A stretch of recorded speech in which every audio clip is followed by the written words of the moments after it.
लगा दो आग, जला दो सब कुछ, इतने टुकड़े कर दो कि नामो निशान मिट जाए इस देश का। बढ़ जाओ दलित, सवर्ण, ओबीसी और आदिवासी में। यही तो देश के दुश्मन चाहते हैं। भारत की बर्बादी की चाह रखने वालों ने 2047 में प्रस्तावित गजवाए हिंद की पटकथा लिखनी शुरू कर दी है। और सच ये है कि निशाने पर न ब्राह्मण है, न यादव, न राजपूत है, न दलित, न जाट है, न गुर्जर, न सिख है, न जैन, न बौद्ध है, न मराठा, और न अगड़े हैं, न पिछड़े। जगह और समय के हिसाब से जातियां बदलेंगी, क्योंकि निशाने पर भारत है, निशाने पर पूरा सनातन समाज है। वैश्य को कहा जा रहा है कि आपका व्यापार तबाह कर दिया। ब्राह्मण को कहा जा रहा है कि तुम्हारे मंदिरों को इस सरकार ने अपने चंगुल में ले लिया है। जाट, गुर्जर, यादव, राजपूत को कहा जा रहा है कि बनिया ब्राह्मण को बढ़ावा देकर आपकी खेती बर्बाद की जा रही है। दलित और वंचितों को शोषण के नाम पर भड़काया जा रहा है। ये सच है, शोषण हुआ है, पर भाई सैकड़ों वर्ष पहले की गलतियों की सजा आज की पीढ़ी को नहीं दे सकते। और यह भी सच है कि भारत में मेला ढोने से छुआछूत शुरू हुआ और इसकी शुरुआत विधर्मी सत्ता ने की।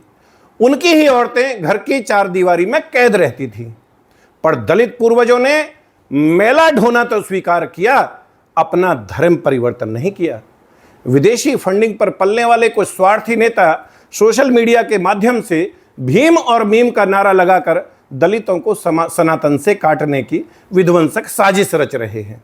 याद रहे, विधर्मियों ने सर्वाधिक नरसंहार और धर्म परिवर्तन दलित समाज का ही किया है। बहन बेटियों के साथ दुराचार किया है, चाहे वो पाकिस्तान हो या बांग्लादेश। अलीगढ़ मुस्लिम यूनिवर्सिटी, उस्मानिया यूनिवर्सिटी और जामिया जैसी किसी संस्था में दलितों को कोई आरक्षण नहीं है। 370 लगाकर कश्मीर के दलितों को आरक्षण का लाभ नहीं लेने दिया। इतने हिमायती हैं ये दलित भाइयों के।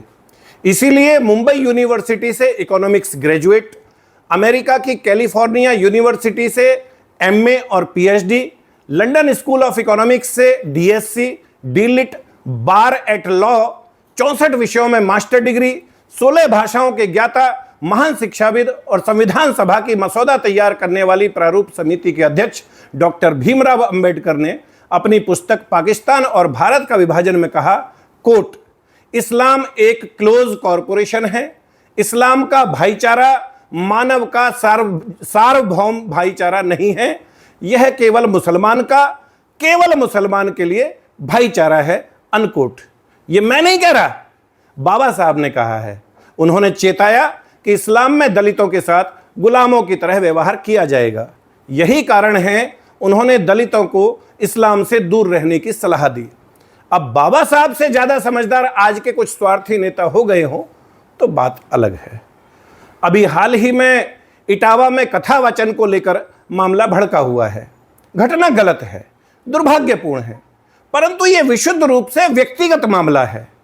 समाज में किसी के साथ भेदभाव स्वीकार नहीं किया जा सकता, परंतु ऐसा माहौल बनाना पूरी तरह गलत है कि ब्राह्मण से इतर पूजा पाठ, सत्संग अथवा कथा वाचन आदि निषेध है।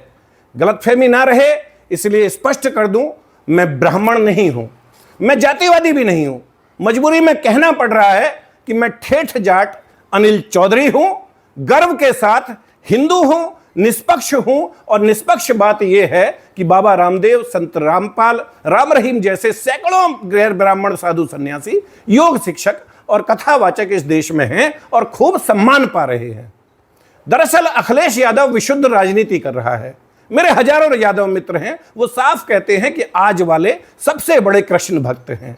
ये लोग तो सत्ता के लालच में अयोध्या में हिंदुओं पर गोली चलवाने से लेकर मुख्तार अंसारी और अतीक अहमद जैसे आतंकवादियों और कट्टरपंथियों का समर्थन करते आए हैं। कोई नहीं, लगा लो गले एक दूसरे को भाइयों, तभी बचोगे, और अगर आपस में बटे तो निश्चित रूप से कटोगे। लेकिन इस देश को फर्जी गांधी परिवार से बहुत बड़ा खतरा है। ये लोग सनातन समाज के बीच जातिगत वैमनस्य पैदा करके देश को बारूद के ढेर पर बैठाने की कोशिश में हैं। इस परिवार से बचकर रहना भाइयों। हम पहले ही 1200 वर्षों की गुलामी भुगत चुके हैं, भारत माता का विभाजन सहा है। अब इस साजिश को सफल मत होने दो भाइयों। हर हर महादेव, हर हर महादेव, जय भवानी, जय भीम। और हां, ये पापी परिवार, सनातन विरोधी परिवार चाहता है कि 8-8, 10-10 बच्चे पैदा करने वाले अपनी जनसंख्या बढ़ाकर सनातन को समाप्त कर दें। समाधान बहुत सारे हैं, सभी पर काम जारी है, परंतु फिलहाल जनसंख्या नियंत्रण कानून की मांग को लेकर 11 जुलाई को देश भर के सभी जिला मुख्यालयों पर धरना प्रदर्शन और प्रधानमंत्री जी के नाम ज्ञापन देना सुनिश्चित किया है। जो भी सनातनी इस वीडियो से सहमत हो, वो 11 जुलाई को सुबह 10 बजे अपने जिला कलेक्ट्रेट पर पहुंचकर धरना दें और प्रधानमंत्री जी के नाम ज्ञापन सौंपें। ज्ञापन की PDF आप 9810809050 और 9310073539 पर व्हाट्सएप के माध्यम से प्राप्त कर सकते हैं, लेकिन केवल व्हाट्सएप के माध्यम से।